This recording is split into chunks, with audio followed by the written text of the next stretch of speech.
هنيئا لإبراهيم لاغ هلال بدا للناظرين جماله هلال ربيع فيه جاء محمد وتم لنا البشرى وأما نواله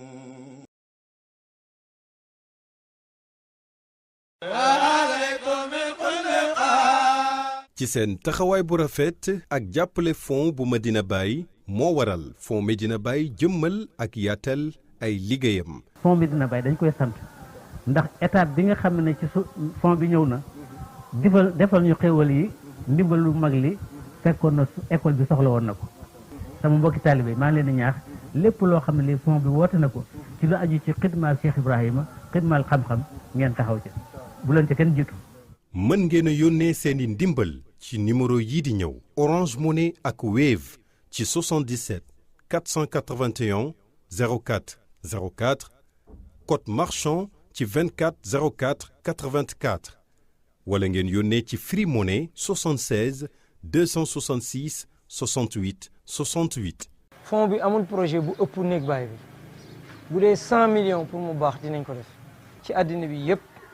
ci diaspora bi ngi defar un appel solennel di wax ne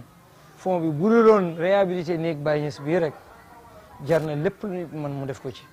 maktab bi nga xam ne fond bi moo koy àggali te ñu ngi ci nii ci raax bi pour que gan yi mën fa dal aussi en masse mu nekk benn R+2 boo xam ne lu néew capacité d'accueil bi suñ ko utiliser ci gàmm gi mën na jël 1000 personnes. ngir am ci ay leeral mën ngeen a woote ci 77 481 04 04 77 527 67 67 77 354 95 56. kuy tabaxu nag foog nga am dara kuy am dara nag yaay génne dara ah yéen di ngeen di wax money nekk the money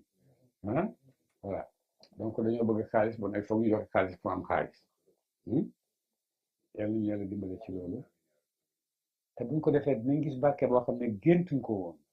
man maa leen ko wax ah du man maa ko wax sax waaye bàyyi moo ko wax ah moo ko wax ci ay baytu yoo xam ne def leen nii bon di ngeen am lu ngeen foogutoon ne mën ngeen ko am te bii ci la bokk fond bi géntuñ ko woon waaye gis nga tëb na rek feeñ ci àddina. Donc bonjour tout le monde, alhamdulillah wa salatu wa salam ala rasulillah. Je m'appelle Dr Moustapha Niang, je suis pharmacien et président de l'association Baye Assistance Médicale. Très bien, une nouvelle médicale organisée aujourd'hui dans le cadre de revenir sur les objectifs de cette initiative. Oui, merci beaucoup. Les objectifs sont toujours de prendre en charge les pèlerins qui viennent à Kaolack. Donc c'est la énième fois que BAM l'organise. Donc ça a commencé avec nos aînés depuis 1998 parce qu'il avait constaté qu'il n'y avait pas de couverture médicale à Kaolack et ils se sont organisés pour vraiment l'assurer. Et à cet instant, ils étaient tous des étudiants à l'université Cheikh Anta Diop. Alhamdulillah, maintenant, la majeure partie de ces pionniers-là sont devenus des professionnels de santé, des chefs de service et même des professeurs des universités. Donc nous sommes venus pour continuer ce travail, pour vraiment assurer la couverture médicale du Gamou, 2 jours avant le Gamou et le lendemain du Gamou. Donc aujourd'hui nous sommes là, la veille du Gamou, et nous organisons un don de sang parce que nous avons constaté que les banques de sang de Kaolack en ont vraiment besoin et la population aussi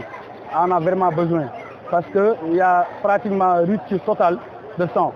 C'est pourquoi à chaque veille du Gamou, l'association Baye Assistance Médicale organise un don de sang pour venir en aide les populations qui sont dans les hôpitaux. Donc c'est ça le dispositif de ce matin. Dans l'après-midi, nous allons commencer par la prise en charge des urgences. Donc on va prendre en charge les urgences au niveau du poste de santé de Medina Baye, au niveau du poste de santé de Medina Mbaba, au niveau de la clinique Imam, et à l'école arabe et au Kerougan. Très bien. Le nombre de personnes déployées, c'est... Oui, pour l'instant, on a déployé une équipe de 250 personnes composée de médecins spécialistes, médecins généralistes, pharmaciens, chirurgiens dentistes, infirmiers, sages-femmes et assistants infirmiers. Donc tous les agents de santé sont déployés maintenant. Et nous avons aussi des spécialistes. Nous avons des chirurgiens, nous avons des cardiologues, nous avons des gynécologues. Donc, toutes les spécialités sont représentées. Et aussi, il y a beaucoup de membres qui viennent de partout au Sénégal. Parce que nous avons une section à l'université de Thiès, nous avons une section aussi à Ziguinchor, nous avons une section à Saint-Louis et la grande section qui se trouve à Dakar. Oui, pour l'instant, on vient de démarrer. Peut-être à la fin, on pourra faire le décompte pour vous dire le nombre de poches qu'on récoltera. Vous visez combien de poches? Nous visons 100 poches, minimum 100. Parce que Baye Sam Médical donne l'exemple. Premièrement, c'est ces membres qui viennent pour donner. Après, on va sensibiliser la population, les pèlerins, à venir donner leur sang, faire un acte qui est très noble et qui peut sauver des vies. Donc, salam alaikum wa rahmatullah. Je suis le docteur Moustapha Niang, président de l'association Baye Assistance Médicale.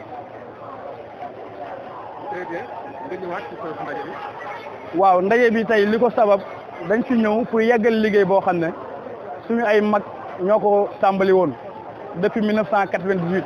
li saxoon ñu tàmbali ko mooy ñoom dañu demoon ba seetlu ne Medina Baye amutoon benn couverture sanitaire ci xew-xewu diine yu mag yi fi am donc loolu moo taxoon ñu organiser wu créer association bu ñuy wax Baye Assistance Médicale jamono jooju ñoom ñu ko sosoon booba ñu ngi ci daayira étudiant Talibé Baye commission sociale foofu lañ bokkoon donc ñoom ñu doon def médecine ñu organiser wu créer association bi donc ñu ngi waxtaane première édition bu ñu ñëwee Kaolack 7 places lañu jëloon juróom-ñaari nit ñoo ñëwoon pour def ko avec des conditions très difficiles mais alhamdulilah cette année dem nañ ba tey plus de 150 personnes ñooy ñëw pour assurer ko donc loolu moo ñu fi indi tey jéem a taxawu pèlerins yi taxawu ñi nga xam ne nii ñooy talibé yi ci wàllu wér-gu-yaram ñi nga xam ne nii am nañ feebar yu yàkkamti ñi nga xam ne dañoo ñëw pour consulter wu pour gis docteur te amuñu chance bi te loolu bari na ndax la plupart ñu dëkk ci àll bi duñ gis docteur gàmmu ba gàmmu ci docteur Baye Sam Médical yi la ñuy gisee médecin pour mën a consulter wu. moo tax tey ñu ngi ko defee chaque année ñu ngi commencé par don de sang bi tey ngoon gi dañuy def la prise en charge des urgences donc fan lañ koy defee maanaam poste de santé Medina Baye am na suñu ay ndaw yu fay nekk poste de santé Medina Mbaba am nañu ay ndaw yu fay nekk clinique Chifa maanaam clinique imam am na aussi suñu ndaw yu nekk école arabe am na tamit suñu ndaw yu nekk Kër Gan donc loolu mooy lieu yi nga xam ne ni fi la ñuy amalee consultation yi donc bu ñu demee ba suba nag ñu commencé les consultations de masse c'est-à-dire les consultations de routine foo mën a jógee ak jàngoro boo mën a indi ñu def ci li ci war bu demee ba nga xam ne ni dafa laaj ñu jël la en charge ci beneen plateau bu gën a élevé ñu soog laa référé donc loolu mooy dispositif bi te ñu ngi ci ànd ak waa district sanitaire bu Kaolack ak waa région médicale donc ñoom ñooy suñu partenaire. waaw pour l'instant visé nañ am lu ëpp 100 poches ndax ku ne xam na ne deret dafa nekk lu rare lu jafe loolu moo tax depuis plus de 5 ans ngi nii chaque veille gàmmu Baye Assistance Médicale day organise don de sang te bu koy def tamit moom mooy joxe le bon exemple ndax moom mooy njëkk a maye ay membres ñooy maye ba pare ñu soog a ñaax ñi nga xam ne ni ñooy talibé yi ku ci mën a maye nga ñëw maye donc loolu moo tax dafa nekk lu am solo te population bi soxla nañ ko hôpital bi soxla na ko loolu moo tax ñu koy def. Allah Allah Allah ya Allah Allah Allah Allah Allah ya Allah Allah Allah Allah Allah. Sous l'égide de Cheikh Mohamed Mahi Niasse, Khalif général de la Faïda Tijaniyya, qu'Allah l'assiste dans sa mission, en collaboration avec les éditions Sirius, Dr Mbaye Diouf vous présente la sortie officielle de l'essai Fin des illusions et merveilles de la Faïda Tijaniyya. Un ouvrage inédit, des révélations merveilleuses, un torrent de news à lire absolument. L'auteur, Dr Mbaye Diouf, est titulaire d'un doctorat en biologie animale spécialisé en entomologie médicale du paludisme. Au-delà de ses activités professionnelles, Dr Diouf mène d'autres recherches en religion et spiritualité dont l'un des résultats est la publication de cet essai. Fin des illusions et merveilles de la Faïda Tijaniyya, préfacé par le Khalif général de la Faïda lui-même. L'ouvrage nous retrace l'ordre qui régit l'existence de l'origine à nos jours avec des thèmes tels que la préexistence, les 3 théophanies de l'essence absolue, les jours de création, l'origine métaphysique du Big Bang, la manifestation de l'ordre suprême et la redéfinition de l'entropie, les présences du réel dans la mer du livre, le séjour paradisiaque de l'être adamique, la double identité de la femme, le darwinisme rectifié, Mohammed sallallahu alayhi wa sallam, le modèle parfait de la prophétie, l'identité du maître parfait, la réalité du Graal, la reconquête de la Sakina, la vision du trône, l'identité du Saint-Esprit, le décryptage du voyage nocturne du prophète et tant d'autres thèmes qui interpellent la conscience et l'intelligence. Le livre sera disponible lors du Maalid à Medina Baye. Pour plus d'informations, contactez le 77 681 43 37, 77 681 43 37 ou 76 505 13 39, 76 505 13 39. Allah Allah ya Allah Allah Allah Allah Allah. ci seen taxawaay bu rafet ak jàppale fond bu Medina Baye moo waral fond Medina Baye jëmmal ak yaatal ay liggéeyam. fond Medina Baye dañ koy sant ndax étape bi nga xam ne ci fond bi ñëw na defal ñu xéewal yi ndimbal lu mag li fekkoon na école bi soxla woon na ko. sama mbokki taalibe maa ngi leen di ñaax lépp loo xam ne li fond bi woote na ko ci lu aju ci xidmaal Cheikh Ibrahima xidmaal xam-xam ngeen taxaw ca bu leen ca kenn jiitu. mën ngeen a yónnee seeni ndimbal ci numéro yii di ñëw Orange Money ak Wave ci 77 481 04 04 code marchand ci 24 04 84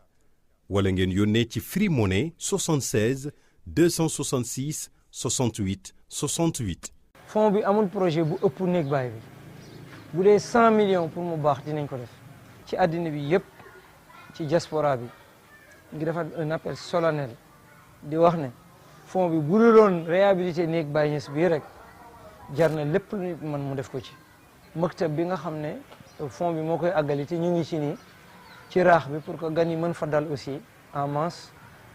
mu nekk benn R+2 boo xam ne lu néew capacité d'accueil bi suñ ko utiliser ci gàmm gi mën na jël 1000 personnes. ngir am ci ay leeral mën ngeen a woote ci 77 481 04 04 77 527 67 67 77 354 95 56. kuy tabaxu nag foog nga am dara kuy am dara nag yaay génne dara ah yéen di ngeen di wax money make the money ah voilà donc dañoo bëgg xaalis bon il faut ñu joxe xaalis pour am xaalis yàlla ñu yàlla dimbale ci loolu te buñ ko defee dinañ gis barke boo xam ne géntuñ ko woon man naa leen ko wax ah du man maa ko wax sax waaye bàyyi moo ko wax ah moo ko wax ci ay baytu yoo xam ne def leen nii bon di ngeen am lu ngeen foogutoon ne mun ngeen ko am te lii ci la bokk fond bi géntuñ ko woon waaye gis nga tëb na rek feeñ ci àddina